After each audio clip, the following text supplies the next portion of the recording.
नमस्कार।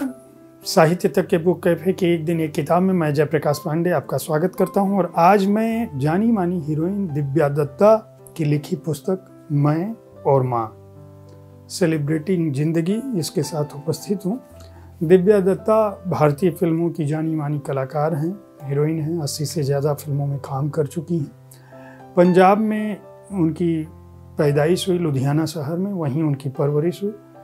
उन्होंने बॉलीवुड सिनेमा यानी हिंदी सिनेमा और पंजाबी सिनेमा में अपना एक खास मुकाम बनाया। दूसरी भारतीय भाषाओं की फिल्मों और अंतर्राष्ट्रीय फिल्मों में भी उनकी उपस्थिति रही है और वह अपनी अदाकारी के लिए जानी जाती है। दिव्या दत्ता राष्ट्रीय पुरस्कार, आईफा, जी सिने अवार्ड और कई दूसरे पुरस्कार भी हासिल कर चुकी हैं और अभिनय के लिए उनका एक अलग महत्व, उनकी एक अलग जगह, उनकी एक अलग भूमिका भारतीय समाज में, देश के घरों में पाई जाती है। भारतीय नारी के रूप में उनका जो किरदार है और दबंग नारी का किरदार है, वह कहाँ से निर्मित हुआ, वह अपने खुद के जीवन में किस तरह से उन्होंने बनी, पली और बढ़ी, इसका अनुभव किया, यह उन्होंने अपनी माँ के बहाने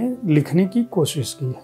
1948 में उनका जन्म सेवक नैयर से हुआ, जो कवि, कहानीकार, नाटककार और सामाजिक कार्यकर्ता रहे। पंजाब में कई वर्ष अंग्रेजी के लेक्चरर रहे और 1976 में IAS एलाइड सर्विस और भारतीय रक्षा सेवा संपदा में प्रवेश किया।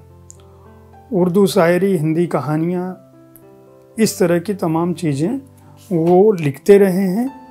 और सेवक नैयर इस पुस्तक का अनुवाद जिस रूप में किया है, यह लगता है कि हिंदी में लिखी गई पुस्तक है, हालांकि यह पुस्तक मूल रूप से अंग्रेजी में लिखी गई थी। और इसकी प्रस्तावना चर्चित अभिनेत्री शबाना आजमी ने लिखा है। शबाना आजमी का कहना है कि दिव्या दत्ता का यह मानना है कि अगर उनकी माँ की भूमिका नहीं होती उनके जीवन में, तो वह आज जो है वह नहीं होती।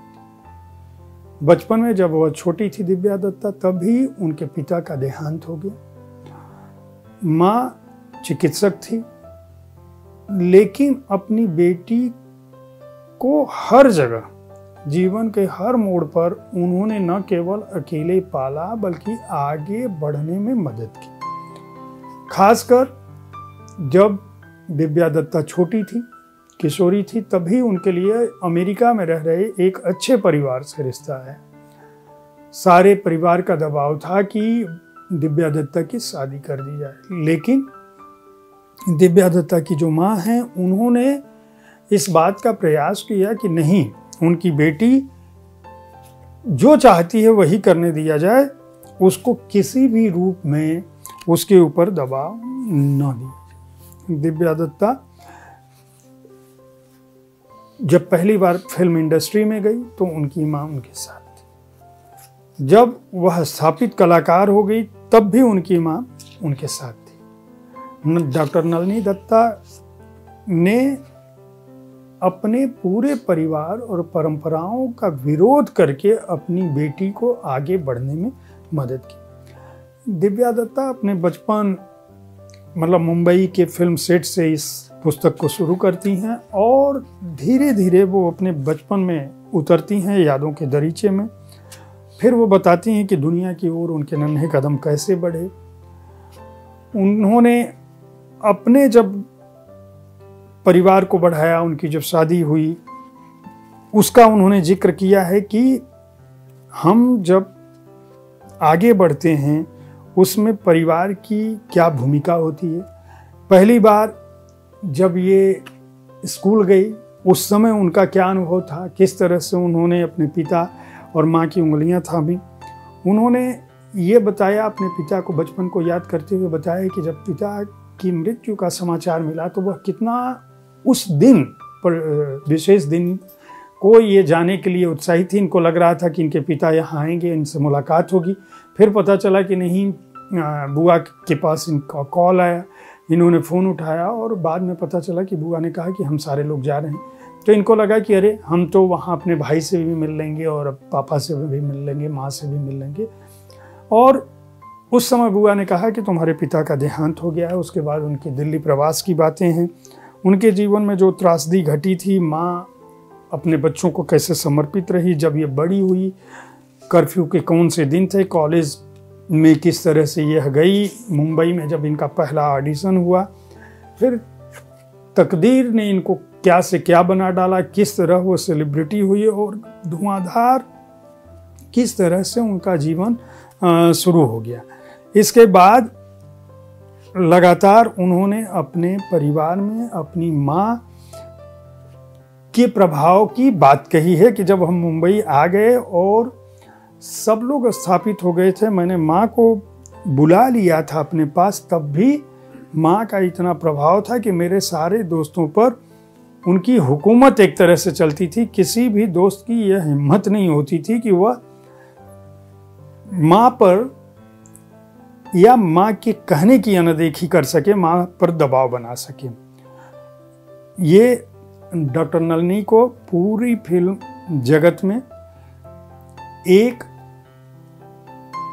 माँ, एक दोस्त, एक अभिभावक और एक ऐसे अभिभावक के रूप में देखा जाता रहा है जो अपने बच्चों के लिए 24 घंटे खड़ा रहा है।